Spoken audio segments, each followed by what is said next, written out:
on the far side of that, and then as you kind of get more and more perspectives, and with the Hound, this really worked with Sansa, you start to see more layers to their personality, and then, you know, all of a sudden you're halfway through A Feast for Crows, and you're like, oh my god, I think I love the Hound. How did that happen? And so, yeah, do you guys want to talk a little bit about, like, the many nuances to our favorite guy? I totally agree. It's part of why I think the show is so awesome. It's definitely part of why I love it so much. I had a circle of friends who just love Game of Thrones, like, or, you know, the book, Song of Fire and Ice, forever, and I hadn't read it. Ice and Fire, sorry. King Mystery. And they're like, okay, you gotta watch the show, it comes out, but I just kind of knew, had been kind of prepped. I had friends who, like, loved Jaime. And so, and a lot of these characters being presented as villains, I'm like, there's gotta be more to this, you know, and I'm sure the onion's gonna be peeled and we're gonna see there's more of these characters. So I was immediately looking at the other side of things, if you will, trying to figure out what was really going on. And consistently, there's only maybe 2 or 3 characters that didn't have much more to them, like Joffrey and Ramsay, maybe. Pretty much everyone else has been very multidimensional. Go ahead. Sandor Clegane is awesome. Yeah! I also just realized that I completely skipped introductions, so maybe we should assert ourselves as, like, humans are actually up here. I'm Kim Renfro. I'm a culture reporter for Insider, and I do a lot of, like, entertainment TV coverage, but Game of Thrones is, like, my bread and butter, so hence me being here. I'm Sean Pink from History of Westeros, and also have a new podcast called Fandom Media, and I don't know, I just love seeing the art their world is presenting to us and analyzing it and sharing it with everyone. Okay. I'm Oz, co-founder of WatchersOnTheWall.com, and I'm tired. It's maybe the hardest I've worked, but the most fun I've ever had at the same time. So it's, like, fantastic, and I just really, like, sincerely hope that all of y'all have had a good time. I really do. So. Oh, by the way, I'm forbidden to read the books until the show is over, thanks to Sue the Fury. So I am unsullied. So. How many other people in the room have never read the books? Okay, cool. Good to know. So we'll keep kind of, like, toggling between talking about those. And last but not least over here, we've got... My name is Mark, and I'm from the YouTube channel Sir Hunt's Reviews. Now back to talking about the many nuances and the layers of the onion of the Hound. Yeah, Oz, what was it like for you experiencing him just through the show? Do you feel like you were still able to get all of those sequences? Oh, sorry. Changes that were happening to his character? Yeah. I think you know, the show has had a miss here or there in terms of character development, but I don't think the Hound is one of them. I really believe, like, he's one of those guys when you first see him. I mean, you know, he's kind of difficult to look at. He's obviously had a rough past. There's something that has gone horribly wrong, and then we learn as it goes exactly what happened between him and his brother, and playing with his toy and holding his head to the hot whatever flame, but you know, slowly start seeing that the guy actually does have a conscience, which is kind of hard because, you know, he kills Micah in the first season, and when you know, Arya and Joffrey are having their little spat, and you go, man, I mean, this guy doesn't care about anybody. I mean, but then, you know, he turns around and he obviously has this affinity for Sansa, to want to protect her, and which doesn't make a whole lot of sense at the time. But then as it goes, you realize, I mean, the guy's, I mean, he's almost like a fatherly figure to, you know, to them in a certain way, and ends up doing the same thing with Arya. And even though Arya hates him, and then we find out later on that I'm going way off crazy right now, but we found out later that, you know, that Arya actually took him off her list. Yeah. You know, when she's talking to the waif, and the waif is slapping her around with a stick. But yeah, I think it's wonderful. He's one of my favorite characters for sure.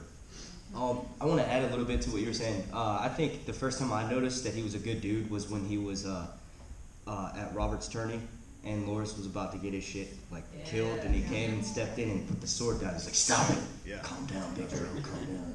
That's right. And I think for him, seeing a person like that be granted the status of knight and having people call him sir, and it just digs at him really deeply, and so that was one of the first first things in that big fight that they have at the tourney. It's like he doesn't want the glory or the like praise for being a knight. He, at any time that someone tries to call him sir, Or he the actively. restrictions.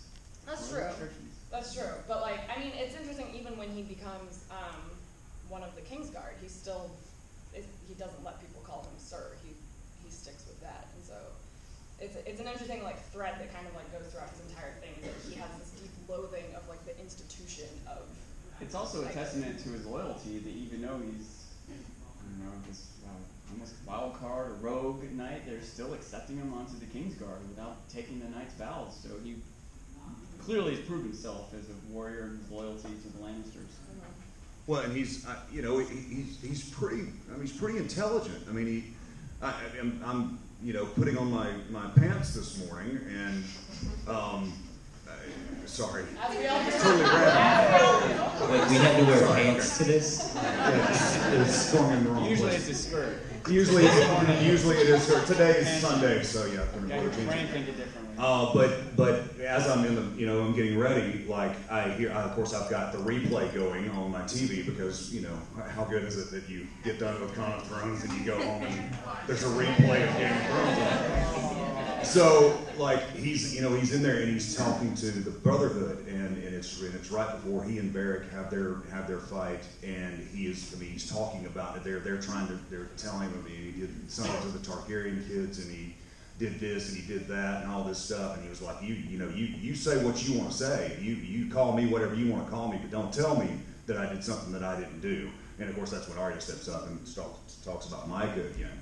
But like he's very well spoken, and I don't know. There's something to me that just like is very entrancing about him that makes me go, yeah, you know. I mean, this guy somewhere deep inside is good, and then we see later on that he runs into the what's his name?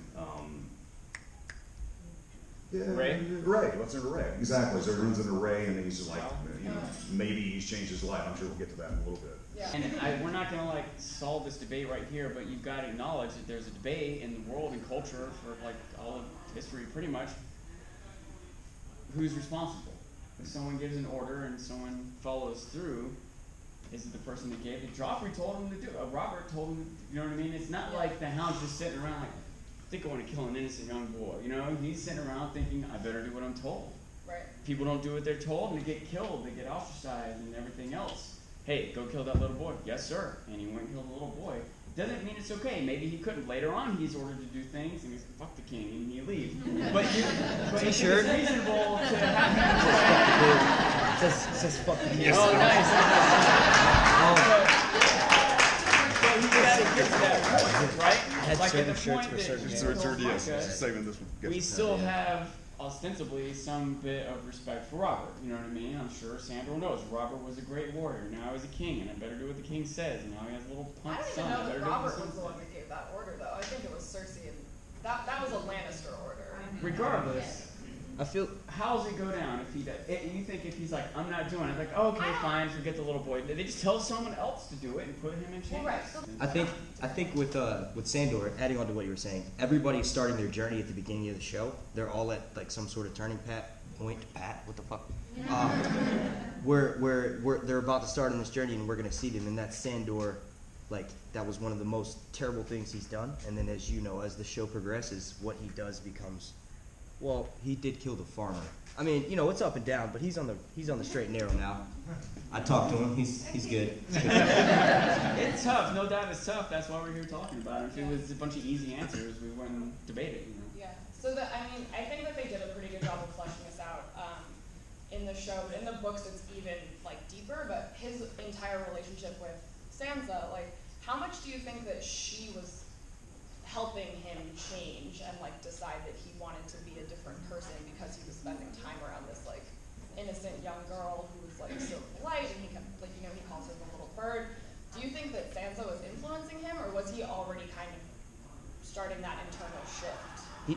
I feel like me personally, I feel like he was already starting to, and that was just like icing on the cake. It helped break the mold of who he was before and start the mold of who he's going to become.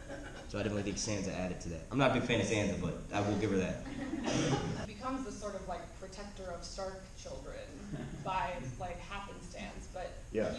once he really starts to lean into that, and it just gets so great. I think my favorite Hound moment is, which is a totally show only thing, is when he confronts Brienne and says like, "You dumb bitch, there is no such thing as safety, and if you don't understand that, you are not the person who can protect her." And it's like this big confluence of like everything that he's been slowly building towards. Well, and he starts, you know, when he and Arya are on the horse, like right after, you know, she's about to bash his head in with a rock, they get on the horse, and he makes a point to tell her what he did for Sansa. And, you know, at first I think she didn't believe it. She was like, whatever, you're a piece of crap. But, and he's like, you know, no, I did it, and they were going to rape her, and they were going to, you know, and I took care of your sister. And then, you know, then he says, you know, she's like, where are you taking me? You know, and he says, well, I'm taking you to your parents. I'm taking you to the twins. So, I don't know, that point to me was just kind of like, I mean, this guy is really trying to figure out who he is, what he wants to be as a man, and then it kind of gets topped off with the Brienne thing. And the Brienne thing was so tough because, you know, pretty much everybody likes Brienne, and you like the Hound, and like, shit, they're about to go at it. And here we have Brienne coming to take Arya, and here's an interaction that'll be noted. And I'm like, I was so excited for that moment. It went downhill so fast. Like, you're both on the same. You're trying to do the don't. Hopefully, if Arya and Sansa reunite, do we think that they'll talk about the Hound, since they each have separate but like very similar? I don't think they will, because Jon didn't tell her that he died, so I feel like the Starks are like fucking keeping their own secrets from each other. Like they don't want to share what happened yet, but I think we might get a moment where they all kind of have like a, oh well, this happened to me and that happened. But I don't think they're. It's weird. I think because they were separate for so long, I think it's going to take a while before we get character development enough where they feel comfortable around each other to share their experiences. I still feel like there's a lack of trust in between them. Like, that's what I noticed between Sansa and Jon. That's why she didn't mention, hey, I got 10,000 fucking warriors coming. If you wait like half a day, we'll be able to wipe out Ramsay and fucking, you know. I think it's at least as much a question, will we see it, as will it happen? Literally, the whole episode could have just been like, and then I went, and you did the thing with the sword, really? The whole episode, I would have loved it. I would watch a bottle episode of like the Stark children getting drunk and just being like, this happened to me, what the hell? Were you saying that you think that Sansa doesn't know that Jon died? I think she does. I think she does. Don't you think that if she did, I feel like if she did know, they would like, I mean, unless she's like an asshole, I would be like, hey man, you came back from the dead, props to you. I feel like she should give him, you like, notice me, senpai, you know what I mean? Like, I died, came back to life, and she didn't say anything about it. On one hand, I agree with you, but on the other hand, she seems to stuff too. You know what I mean? His maybe is a level beyond, but right? Do you think in general, like one of the show failings in dealing with like the repercussions of his resurrection was that we haven't seen anyone really talk about it? And so I actually want to get back to a specific thing. Yeah. I think that there was a key moment where Sandor changed. Okay. I think it's that moment when he catches Sansa looking over the edge, kind of realizing she could just take Dr. John. I think at some level feels like he's trapped or he's gone too far, this is who I am now, whatever. But he sees this little girl wanting to get it into her own hands at her own life's risk. And I think he's like, if she can do it, I can do it. What about when he saved Loras Tyrell? Do you think that was the turning point? I think it could be an indication of his, or early indication of his conscience. Exactly. That, you know, that, no, that's wrong. You lost. Tough shit. Get over it. Yeah. And so maybe. I think it's Especially good. because that was like cherry-picked certain parts of that and gave it to other characters so that you weren't feeling so like defensive towards him, if that makes sense. I feel like it wasn't necessarily watered down. I feel like they wanted to change the interaction because, let's be honest, it's fucking creepy. You know, she's like 12 years old and like we already had that, you know, so kind of had to take away from that a little bit, and that's probably why they did it for the TV show. But To me, like, it's got to be painful for y'all at times because, I mean, a lot of y'all have been reading these books now for 20 years. And, you know, I'm sure that y'all really would. Okay, started. page a day, one page a day. That's how we would take it. Yeah, Sam. Isn't another point to why we think he could be the Gravedigger is that his horse is in the stables, and we know that his horse is notoriously an asshole. So the fact that someone was able to corral it and put it in the stable makes us think that. Yeah. Speaking of his horse is named Stranger, and there are a lot of people that talk about the parallels between, in the Faith of the Seven, the god, the stranger, and Sandor. Many-faced god of death, I think, is the same. I feel like it is. Isn't it? I'll just be quiet. That's also another panel, but I also am suspicious of the crossover into gods and how they're interpreted by each culture. Exactly. And I, in fact, wonder what Sandor thinks about that. My default is a bunch of bullshit. He says fuck the gods. Yeah. Yeah, I'm assuming everybody here is fine with the F word, considering that's about all Hound says. Well, like, all of his best lines, especially in the show, are like the most vulgar, but like, they're like, if you don't, what is it? If you don't shut your cunt now. Can I do my little impression of that scene? Yes. All right. If any more words come pouring out your cunt mouth, I'll have to eat every fucking chicken in this place.